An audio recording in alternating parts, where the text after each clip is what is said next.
Welcome to The Explainer. Today, we're going to use a massive, viral pop culture debate to unlock the hidden mechanics of human psychology. We're going to look at exactly how our brains process information, how we fiercely defend our beliefs, and why some people will look at hard, undeniable evidence and just completely ignore it. It's absolutely fascinating, maybe a little bit scary, and it's all driven by the science behind motivated reasoning. But, it all starts with a joke about soccer. Okay, let's dive right into this. The Nigerian comedian Bovi recently went viral with a very specific, very funny claim. He basically said you can use the classic Ronaldo versus Messi debate as a literal test to screen a potential business partner. According to him, if you ask someone who the better player is and they insist it's Ronaldo while completely ignoring all the statistics, well, that reveals a pretty dangerous character trait. He argues that this kind of person twists reality to fit their own beliefs, and therefore, you definitely shouldn't sign a business contract with them. Now, it sounds like a hilarious exaggeration, right? But what if I told you the science says he might actually be onto something? So here is our roadmap for today's explainer. We'll start with number 1, the ultimate business test, then 2, Ronaldo versus Messi, stats, 3, the motivated reasoning trap, 4, the biased assimilation effect, 5, the need for closure, and finally number 6, the final verdict. Let's get into it. Kicking things off with Section 1, the ultimate business test. You see, the exact sequence of Bovi's joke is what makes it so fascinating from a psychological standpoint. The real red flag in this test isn't that the person picks Cristiano Ronaldo. I mean, you're totally allowed to like Ronaldo.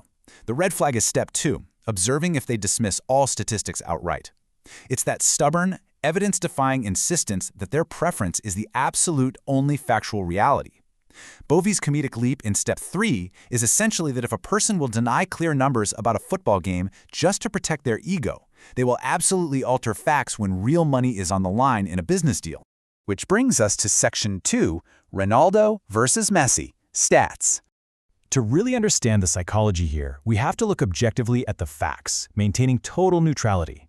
And this brilliantly illustrates that the GOAT debate literally doesn't have one settled statistical answer. Both players have a completely legitimate, numbers-backed case depending on what you value. If you value sheer volume and stepping up on the biggest European stages, well, Ronaldo leads in total career goals, international goals, and he is the all-time Champions League scoring leader. But if you look at Lionel Messi, he has a better goals per game ratio. This means Ronaldo's higher total reflects more games played, rather than better finishing. Plus, Messi leads in playmaking categories like assists and total goal contributions. And the water gets even muddier when we look at individual honors. Messi holds 8 Ballon d'Or awards compared to Ronaldo's 5. So what does this actually tell us? It tells us that picking a favorite is entirely subjective, but claiming one is definitively better without any statistical merit is just impossible. This kind of statistical ambiguity is the perfect breeding ground for our brains to play tricks on us, because when the truth is complex, our minds actively look for shortcuts. And that shortcut is exactly what we're talking about in Section 3, the motivated reasoning trap. Think about it. How many times have you argued with a friend and genuinely felt like they were living in an alternate reality? Well, according to cognitive science, they kind of are. The psychological pattern Bovi describes is incredibly real and well documented. It really comes down to 2 major concepts. First up, confirmation bias. This is our brain's tendency to only notice things that fit our pre-existing beliefs. If you love Ronaldo, you naturally remember his incredible bicycle kicks and conveniently forget his missed passes. But the second concept is even stronger, and it's the core focus of today's explainer, motivated reasoning. This is an active defense mechanism. It's the tendency to scrutinize ideas that contradict your intuition far more harshly than ideas that support it. I want you to think about the last time you watched a controversial replay in a massive game. Did the referee get it right, or were they totally blind? Well, a fascinating sports league study highlighted by Scientific American found that fans judge the exact same identical controversial replays completely differently depending on which team they support. Our eyes literally deceive us based on our loyalties. When a diehard fan looks at those stats we showed earlier, they don't see a balanced table. Their brain applies motivated reasoning to automatically, almost instantly, discount the opponent's numbers as less important. Moving on to Section 4, the biased assimilation effect. Let's see what happens when you actually show people the hard data. You would intuitively think that showing someone the facts would make them more reasonable, right? Actually, no. A classic 1979 study published in the Journal of Personality and Social Psychology by Lord, Ross, and Lepper proved the exact opposite. In this study, they took people with very strong existing views and gave them identical, deliberately mixed research evidence. What happened in step 2 is just mind-blowing. The participants rated the studies that agreed with their position as highly convincing, but they fiercely doubted the methodology of the ones that didn't. They completely assimilated the data to fit their bias. And the result, step 3, they became even more polarized. The researchers concluded with this quote, "Exposure to the same facts didn't bring the two sides closer together. It made each side more confident in its original position." This right here is the absolute crux of the issue. When you show that stubborn football fan Messi's 8 Ballon d'Ors or his goals per game ratio, their brain doesn't say, "Oh wow, I was wrong." Their brain says, "The system is rigged, the stats are flawed, and my guy is actually even better than I thought." This perfectly mirrors Bovi's description of someone who twists the truth to fit their own reality. Presenting facts doesn't fix the bias. It actually backfires and entrenches them further. So why are some people so much more susceptible to this than others? That brings us to Section 5, the need for closure. It all comes down to a documented personality dimension called the need for cognitive closure.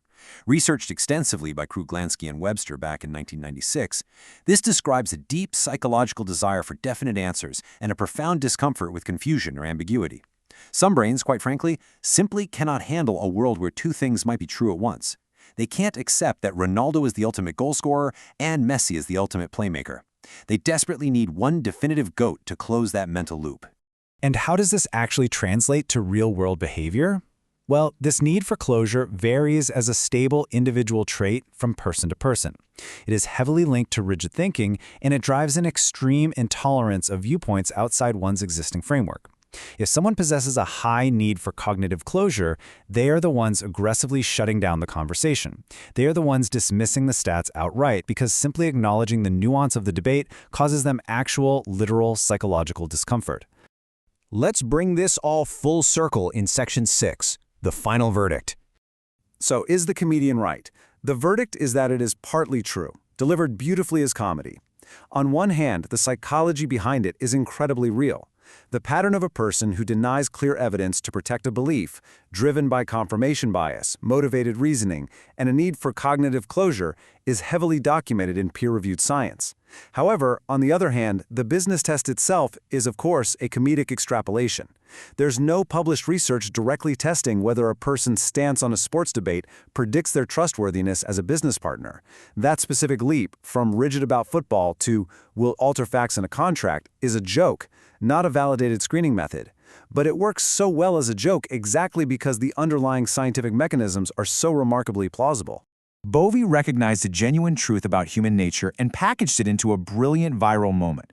The reality is, we all have biases and we all engage in motivated reasoning to some degree when we care deeply about a topic. So I want to leave you with this final provocative thought to reflect on today.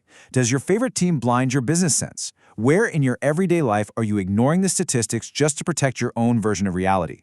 Thank you so much for exploring the science with me on this explainer, and remember to always keep questioning the way you think.